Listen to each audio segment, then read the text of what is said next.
Last quick story for today. I talked virus and reopening America. I just want to mention, as we always run out of time on this show, it happens every day, but I do want to mention there is more and more movement among the American people and among elected officials to say we have to start encouraging and letting people go back to work. In the great state of Texas, which I'm blessed to live in, Governor Abbott, our governor, he is now planning an executive order for guidelines to reopen Texas businesses. That was his one announcement. We also had a commission appointed by our lieutenant governor in Texas saying, help us figure out how to go back to work. Meaning, we have to comply, we have to be careful, we have to protect the vulnerable, but at the same time, we have to get our economy going again. So that spirit is emerging in Texas. We had that, we had that coming, and then we had President Trump had actually put out a statement. I think it was actually this morning, basically saying that the reopening of the country has to be based on things coming out of Washington. I'm not sure what Trump is getting at, so we'll find that out, I think. But I think President Trump is probably a little bit leery of any kinds of things he says that cause governors to think or to read into it, say, oh, wow, okay, guidelines drop, let's rock and roll, and do things that maybe aren't yet justified or viewed as perhaps too dangerous in our present condition.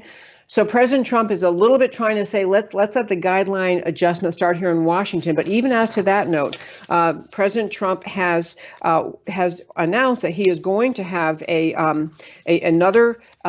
He's put like a second committee in place on coronavirus.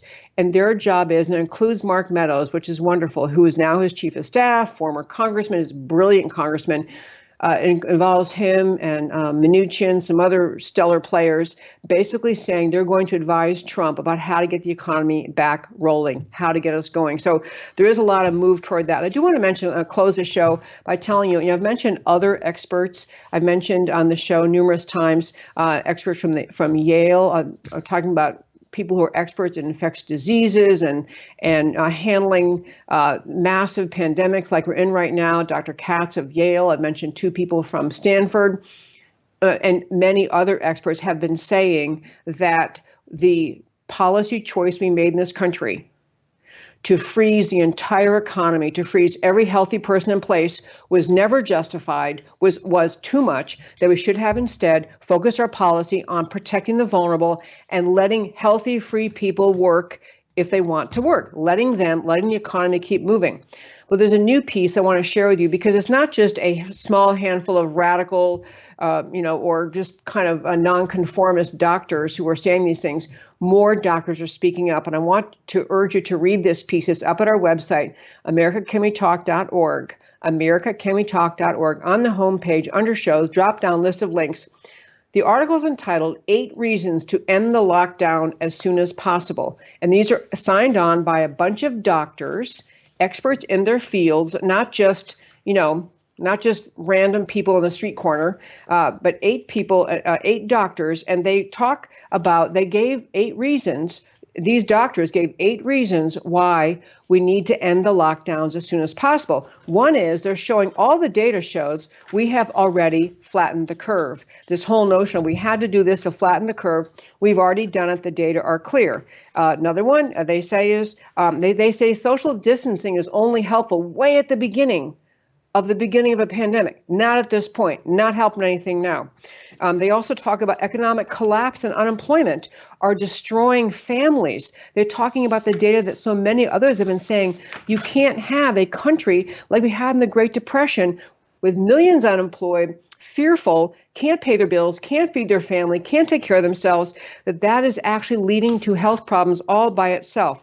They're also talking about the way they phrase it is, we have not saturated the healthcare system, but flip to say it the other way, they're pointing out that we told in most states, or many states told people, no elective surgery. Nothing except because we're going to have the entire system overtaken by COVID-19, but it didn't happen. So doctors, as I mentioned, I think last Thursday, Doctors and hospitals have been laying off employees because there's nothing to do at a vast majority of our hospitals. We have some hot centers. We have some big problem areas, New York, other places. We have to make sure we get them everything they need. But we're depriving average Americans of the use of the healthcare system for things that weren't essential, but they sure did actually want to have their painful knee replaced, and they really did want to have all sorts of other surgery done, and they didn't do it. And so our hospitals their term is not saturated, but basically there isn't enough to do in the hospitals. We're wasting resources. They're also talking about actual fear of suicide, killing as many people as COVID-19 this year will do. Suicide alone, doctors are concerned, will take more lives as COVID-19. They also talk about the great inaccuracies in the data we use. Mortality rate was likely overestimated, to say the least. One big point they make: children are at almost no risk at all from coronavirus. So we have schools closed when these kids could be going to school. And to make something else clear, you don't want to expose people for no reason to problematic things, but the idea of shutting school down, and some schools actually fearful if they can even start again in the fall, and they're saying, no, kids are not vulnerable to this. They're also talking about, they use the expression PPE, I'm sure you've all seen this, which stands for personal protective equipment. The masks, the gowns, the gloves, the protective, glass, wherever the surface is. They're saying that was limited, but it's not anymore. It's far more available. And they're also saying the burden of proof should shift to people who want to continue the shutdowns. They should have to show clear evidence regarding the benefits of indefinite lockdown versus the other way around, which is what we have been doing. And my friends, I'm sorry, friends, I was a little bit loud. Sorry about that. So here we are. At the end of today's show, I do want to tell you that I do this show to speak up for America. And at this time of the coronavirus, I do it to urge us all to understand we can be compassionate, we can be loving, we can care about our fellow citizens, we can donate to charities, we can do the things we're supposed to be doing ourselves personally to help stem the spread, but we can still do two other things. We can restart the economy and restart many, many facets of America, getting back to work so the American dream, the America First agenda can continue booming. And secondly, and this we must also do, question the policy choices made, the motivation behind the policy choices made. Even if you want to say at the beginning of this, when we first realized the problem, that we had to go to a drastic lockdown of the country, American citizens are allowed to question. You're allowed to ask, and you're not being uncaring. You're not being unsympathetic to people suffering. You are being compassionate toward the vast majority of Americans who are healthy, who aren't suffering, and very much would benefit from bringing America back again.